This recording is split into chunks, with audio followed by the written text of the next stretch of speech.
Yang atas ni, yang ini format untuk SPM 2021. Awak SPM jatuh pada 2021 kan? Tapi dia mungkin akan guna format yang lama. So saya tak tahu. Jadi saya ajar dua-dua. Jadi bila awak tengok format tu, jangan terkejut. Jawab je lah. Tapi saya rasa awak akan ikut format yang lama sebab dia tak sempat buat soalan lagi. Kalau format baru, dia ada bahagian A, B, C. Bahagian A 5 soalan 50 markah, B 2 soalan 10 markah, C 2 soalan 40 markah. Okey, ada struktur semua kan, essay. Kita tak tahu lagi. Tapi saya rasa yang ni kot masih lagi yang lama, iaitu bahagian A struktur 8 soalan 80 markah dengan bahagian B essay 20 markah. Ada 3, pilih 2, dia akan bagi markah lah. Tapi awak jawab 3-3 sekali. Kenapa jawab 3 essay walaupun dia suruh pilih 2? Jangan anggap backup. Nanti dia akan pilih markah paling tinggi sekali, dia akan bagi markah yang tu. Contohnya 3 essay, awak jawab 2, awak jawab 3-3. Yang pertama markah awak rendah, dia akan tengok lagi 2. Mana paling tinggi dia akan ambil yang tu. So itu tip dia untuk nak dapat. So jawab 3-3. Okay, so kita hari ni nak sentuh pasal teknik jawab. So tu kena essay. Essay dulu boleh? Essay dulu Okay, nilai ada berapa? Nilai ada 36, janganlah takut. Nilai ada 36. Berapa yang awak hafal? 13. Okay, not bad. Penting nilai awak ingat yang 4 ni. Rasional, bertanggungjawab, mematuhi peraturan dan undang-undang, dan kasih sayang. Sebab rasional dengan bertanggungjawab, dia boleh masuk hampir semua soalan. Apa pun rasional. Tapi sekarang dia orang pandai, dia orang akan ikat, dia akan cakap macam ni. Selain nilai rasional dan bertanggungjawab, nyatakan nilai lain. Habis kau. Dia dah pandai dah kan. So tak apa, ada nilai lain. Ada mematuhi peraturan undang-undang dan kasih sayang. Kenapa mematuhi peraturan dan undang-undang? Sebab dalam negara kita ada undang-undang. So kita kena patuh semua undang-undang. Kasih sayang, kita kena sayang semua orang kan. Kasih sayang dengan kasih sayang terhadap keluarga tak sama. So dua yang berbeza. So dapat 2 markah dekat situ. Okay, so kita nak sentuh pasal teknik untuk essay dulu Okay, awak jawab essay macam mana? Macam mana awak jawab essay? Matilah, tak boleh padam. Okay, awak jawab essay macam mana? Jawab je. Awak jawab ikut perenggan ke? 1 perenggan ke? 2 perenggan ke? 5 perenggan ke? Point form ke? 2 perenggan. Kenapa 2? 1 je. Kenapa 1? Semua kebat. Moral semua kebat. 1 perenggan. Okay. Kalau awak nak jawab 1 perenggan tak ada masalah. Awak nak jawab 2, 3, 5 perenggan tak ada masalah. Point form pun tak ada masalah. Tapi kalau point form, jangan dash. Dash tulis tak. Kena jawab macam perenggan jugalah. Okay. Tapi yang menariknya, yang sesuai sekali demam sikit. Peluh dah ni. Okay. Tapi ada pelajar dia boleh jawab 1 perenggan. Ada pelajar saya tak galakkan jawab 1 perenggan. Kenapa awak rasa agak-agak? Apa masalah kalau jawab 1 perenggan? Kenapa markah rendah? Kenapa isi sikit? Isi sikit tu ada poin-poin sikit. Okay, masalah kita pelajar, saya lah kalau saya tengok ada pelajar kan, bila dia jawab 1 perenggan, dia akan jawab, and then dia akan tulis. Sambil dia fikir dia tulis, and then dia akan tulis lagi. Dia akan tulis sampai dia ulang 3-4 kali jawapan yang sama. Kita hendaklah menjaga ibu bapa kita. Kita jagalah mak bapak kita yang dia ulang balik. Sebab dia whatever that come dia punya mind, dia terus tulis. Itu masalah pelajar kita. Kebanyakannya pelajar. So saya lebih suka kalau pelajar tu buat ikut perenggan. So dia boleh betul-betul fokus. Okey, soalan essay ada 2. Satu dia minta nilai, satu tak minta nilai. Okey? Dia tak minta nilai dengan minta nilai. So kalau dia tak minta nilai, nak bagi nilai tak? Kalau dia minta nilai, soalan dia contoh macam ni. Berlandaskan nilai-nilai anda pelajari, huraikan bla bla bla. Kalau tak ada, dia terus je. Apakah cara-cara untuk merapatkan hubungan kekeluargaan? Dia terus tak ada nilai. Kalau dia tak minta nilai, bagi juga nilai. Tapi jangan kira sebagai markah. Awak jangan kira sebagai markah. Kalau pemeriksa nak bagi sebagai markah, biar dia bagilah. Dia akan bagi, dia akan bagilah macam mana cara dia nak bagi nanti kan. Tapi awak jangan kira sebagai markah. Awak bagi untuk backup awak. Always have backup. Okay? So, saya suka buat dalam bentuk, sebab ada pelajar dia jawab panjang, markah dia sikit je, 3. Ada pelajar jawab pendek je, point form dapat 7/10. Sebab walaupun dia point form, tapi isi dia padu, tepat. Yang panjang-panjang tu dia banyak cerita yang tak apa-apa kan. Okay, saya suka jawab dalam bentuk perenggan. Okay, first cara dia awak boleh buat ialah senaraikan semua nilai. Awak boleh buat nilai first paragraph ataupun combine. Contohnya, contoh yang pertama, paragraph pertama, watak kena betul. Kalau watak salah, tak tahu awak cerita pasal siapa. Sebab ada soalan, dia akan bagi dua watak berbeza, dia nak awak support mana, Abu ke Ali. Contoh soalan ialah dekat taman ada semak samun, and then ada orang tu takut ada ular. So Ali dia bakar semak samun tu. Yang lagi seorang, siapa nama lagi seorang? Tak kisahlah.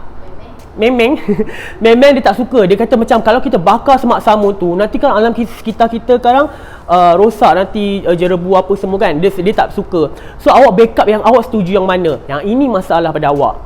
Kalau awak tak tulis watak, dia akan assume. Awak nak jawab dua-dua boleh. Nanti masa dia tanda nanti, kalau awak sokong yang Ali, dia tanda dekat sini. Yang awak sokong lagi seorang Memeng, dia akan tanda dekat sini. Tapi kalau awak tak buat watak, dia akan assume nanti yang mana. Nanti awak pun confused, tak tahu yang mana, kan? Awak ingat kan awak jawab betul sebab awak jawab Ali, awak jawab Memeng dia nak satu je. Awak jawab dua-dua sekali. So kena betul-betul be careful. So watak penting. Okay? So watak campur dengan berapa nilai kita nak bagi? Kita bagi 5 nilai lah.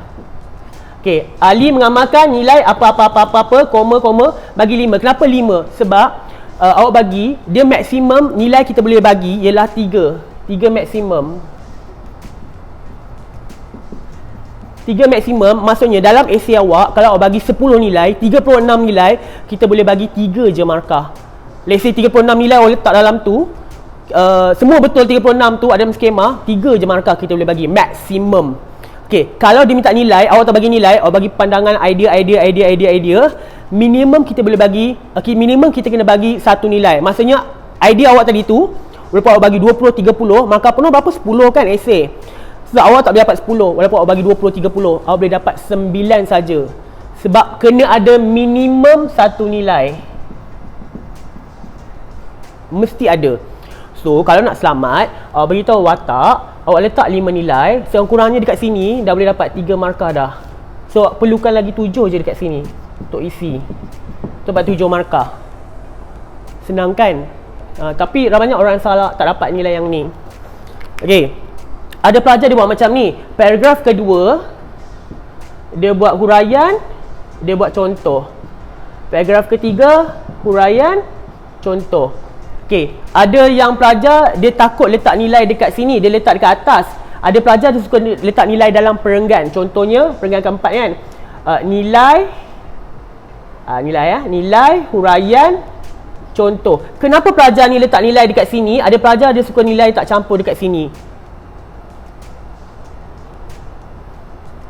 Tengok awak punya mental macam mana. Ada pelajar saya dulu, dia pandai tapi bab esei ni dia selalu dapat markah rendah.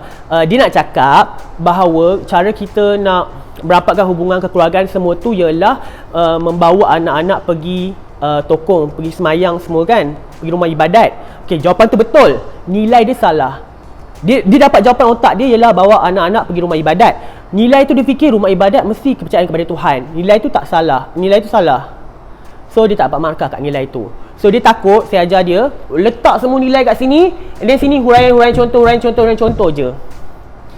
Tips seterusnya kalau awak nak tahu, kalau awak tahu nak huraikan dia, bagi dalam bentuk contoh yang boleh jelaskan sesuatu benda lah. Contoh kalau gotong royong, awak tak tahu nak sebut gotong royong apa, bersama-sama membersihkan kawasan. Macam tu lah. Simple je. Okay, so awak kena kira sendiri. Ini tadi kan, kalau dia tak minta nilai, awak tak kira kan, tapi awak tulis juga backup kan. Sini awak kira lah 1, 2, 3, 4, 5, bagi lebih extra. Setiap kali soalan moral, struktur ke esei, awak bagi extra, dia akan kira extra 1. Maksudnya kalau salah, dia akan tengok 1 di bawah. Tapi kalau lebih, dia tak kira dah, dia akan terus potong. So always give 1 extra tu. Kadang-kadang kita rasa salah, tapi itu yang betul.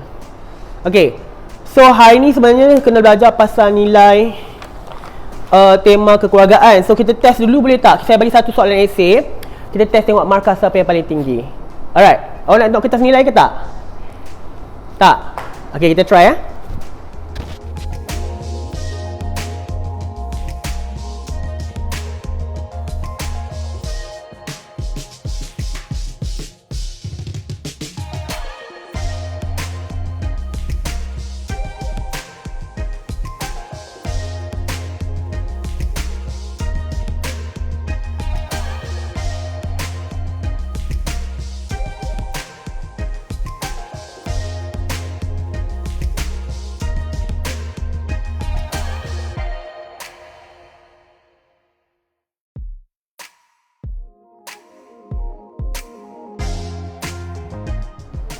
Okey, so ini soalan.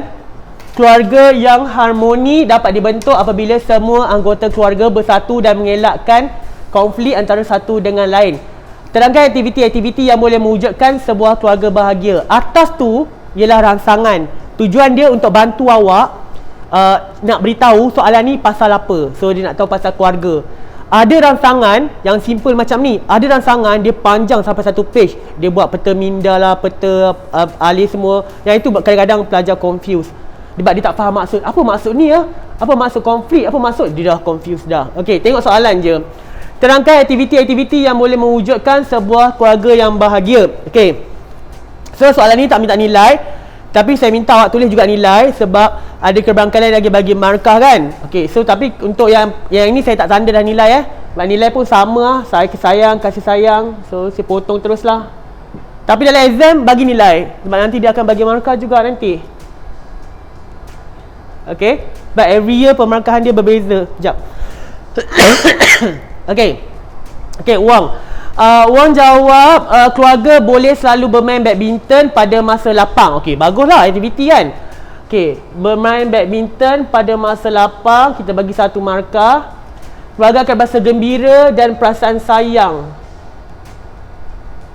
Gembira dan sayang. Gembira. Kalau kalau awak main badminton, apa yang awak akan dapat?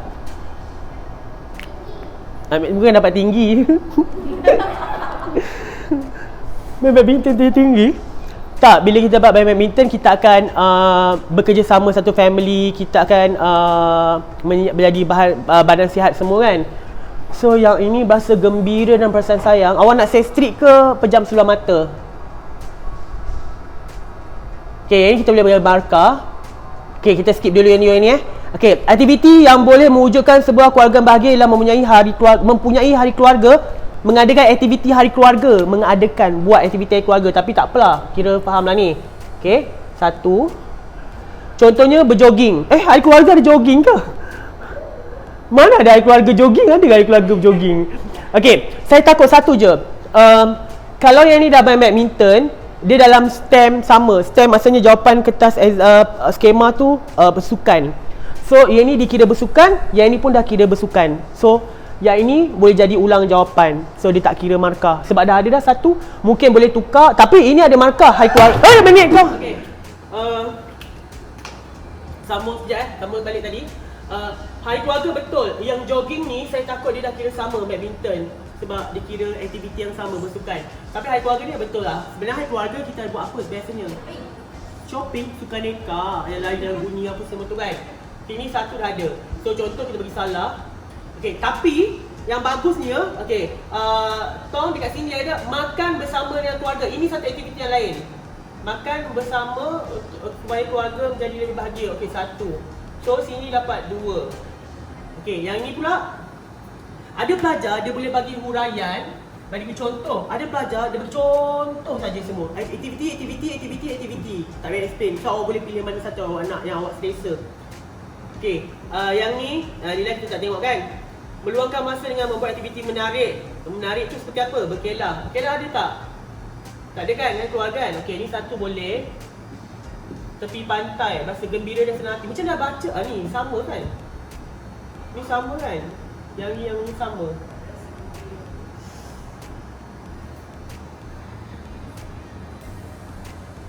Okey, yang ni saya rasa dia nak cakap bila keluarga tu bermain badminton bersama-sama, dia akan rasa gembira, dia akan wujud perasaan sayang di antara sama sendiri.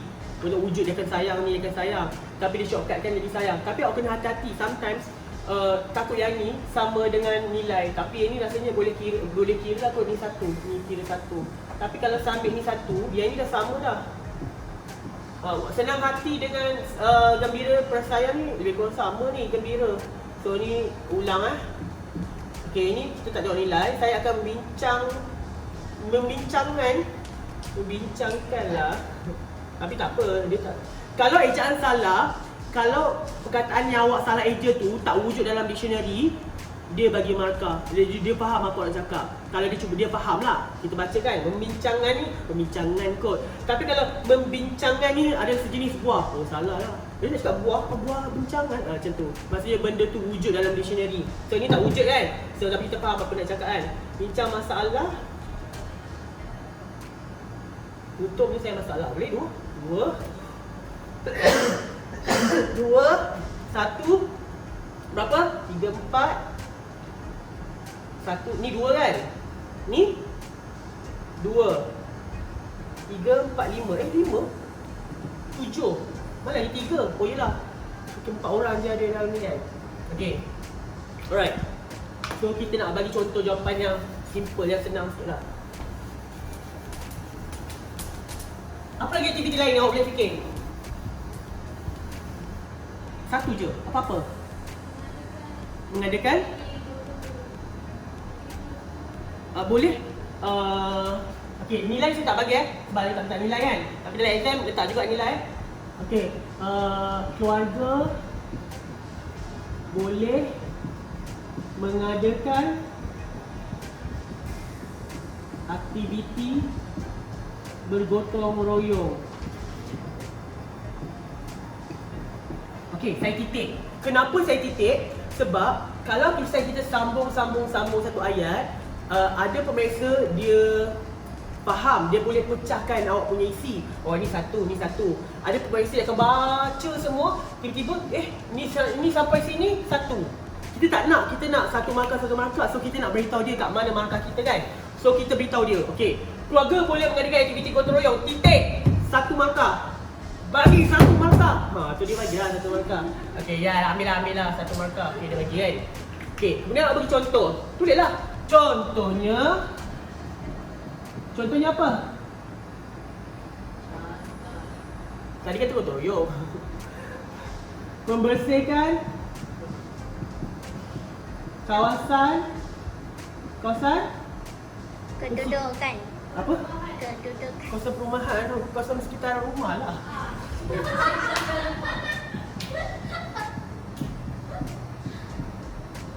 Contohnya membersihkan kawasan sekitar rumah agar dapat mewujudkan. Okey, jangan salin balik stem. Okey, jangan salin balik benda yang ada dekat atas ni. Kalau salin balik tak ada markah. Dulu ada tapi sekarang tak ada. Kalau salin balik macam meniru kan.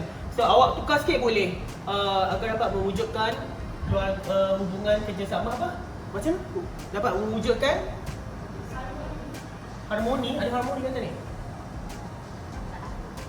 Ya, hubungan kerjasama.